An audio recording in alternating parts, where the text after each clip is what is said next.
Welcome back to another Muskrat Tuck Warzone video. This one's a nice and special one. We got a good old 11 kills this time, which is one of my higher kill counts. Having a great time with this one, some great snipes. Still using the car, but I had recently switched over to the Swiss. Anyways, if you want to like and subscribe, that really help out this channel. And hitting that bell icon can let you know if any videos come out. I was a little behind on this one, but hopefully we get back on schedule.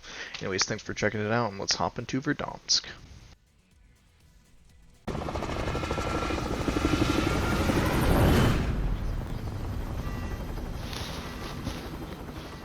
For this drop, there's no scavenger in the main part of Boneyard, so I decided to drop on the outside and try to get this one. Luckily I land and there's nobody right around. As I'm going, I noticed a guy at this corner here, and as I'm running up, I noticed him on the wall, but not while I was actually playing. I get really confused. He can't hear me, so he doesn't realize I'm doing this, unfortunately. So I get back in here, and then I see him on the wall and take him out. Move to the next location.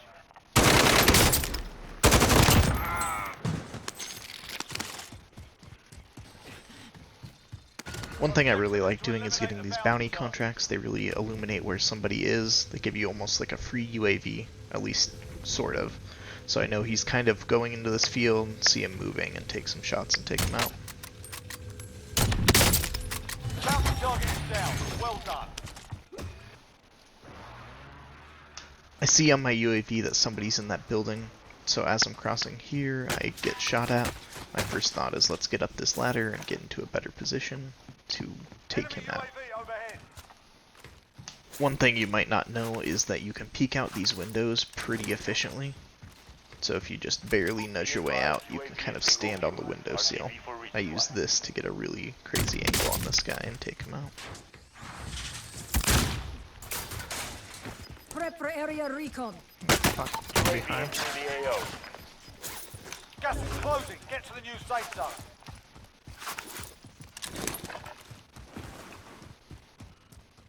After grabbing loadout, I have my UAV up so I know which building he's in. I use this knowledge to try to position and get a better angle on this, setting a claymore just in case he goes for his loadout. But I know on this corner I have a good view of this building. I check it with my scope, just peeking out and take him out. Oh, bullshit. Prep for area recon. Again, like I said before, UAVs are very important. Using this, I know there are people in that close village and people in stadium. I use this time to rotate to stadium as I think it's a little better positioning. I put on dead silence, not knowing how close he'll be. He's a little farther than I was expecting, so that wouldn't matter too much, but he moved slowly and made it a pretty easy headshot.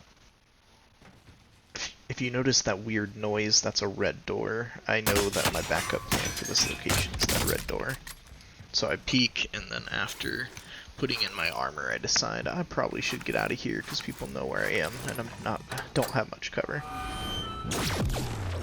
These red doors, they transport you to a random location. This is still Season 4, so there's nothing crazy with them, but give you UAVs or sentry turrets, usually an advanced UAV too, and an armor satchel.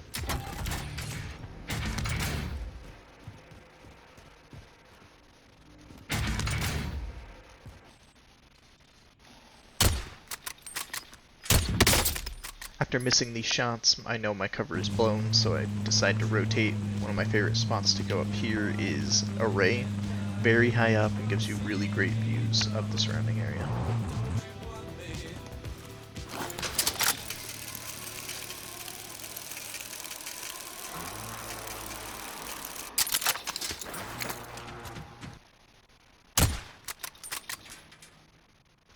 Even though I was missing some shots on this guy, you can see from the map that I used my advanced UAV. That's why everybody's an arrow, it shows the direction they're looking and where they actively are.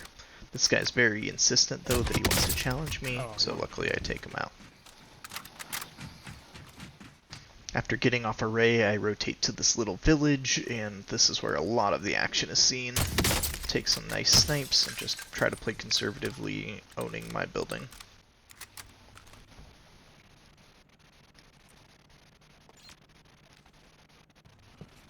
Only 10 remain. You're nearly done. Tracker comes in clutch here, so I know there's a guy around. After shooting him, he decides to come into my building and up the stairs, which is an easy way to take him out.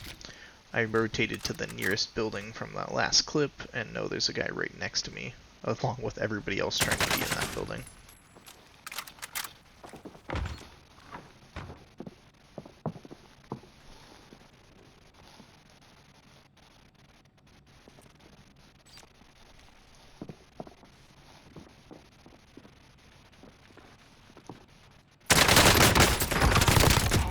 Seemed like he knew I was there, so I'm not really sure why he positioned like that. I noticed this golden gas mask here, which I react to later on. Because of the circle, I rotated a little farther past those buildings, and then now have to rotate forward. Currently, I have a golden gas mask, so my plan is to use the gas to my advantage. I can run into it and get a vehicle. There's only 4 people left. One is already in a vehicle, so only 2 people have a chance to get me here.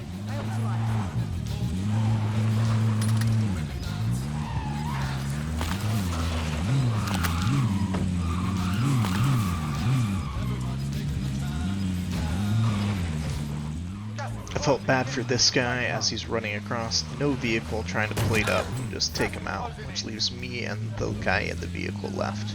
I know I have a golden gas mask, and I think there's one sitting on the floor in here, which I go try to grab, but unfortunately it's already disappeared.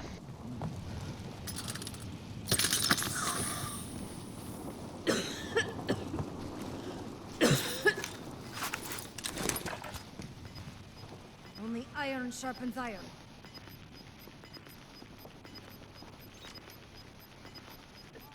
Gas is moving in. With that cough, I know he's still in this building. I use this opportunity to heartbeat, assuring me of this, and I use this to peek. Fortunately, I don't land enough shots here, but it gives me time to rotate. With my gas mask gone, I know I can't plant the gas, so I barely squeak by on this corner. Make sure to plate up as quick as possible. You can see my hesitation here. I'm trying to use my kill streak as fast as possible, because I know he has to rotate over there. I don't push out, take him out with my gun, but otherwise the airstreak would have killed him right there. No hits on that run. And yeah, that's an 11 kill game. Was pretty high. I think my best this season so far have been 14, but I've gotten a 13, a 12, 11s. Been doing pretty well. I thought this one was pretty interesting because it shows the really amazing use of gas masks and why they're very important in this in-game circle, as well as airstrikes. Anyways, sorry for the interruption in my schedule. Hopefully I'll be back to 2 days, maybe a day for a little treat. But anyways, thanks for checking out and catch you around. Good game. Good game.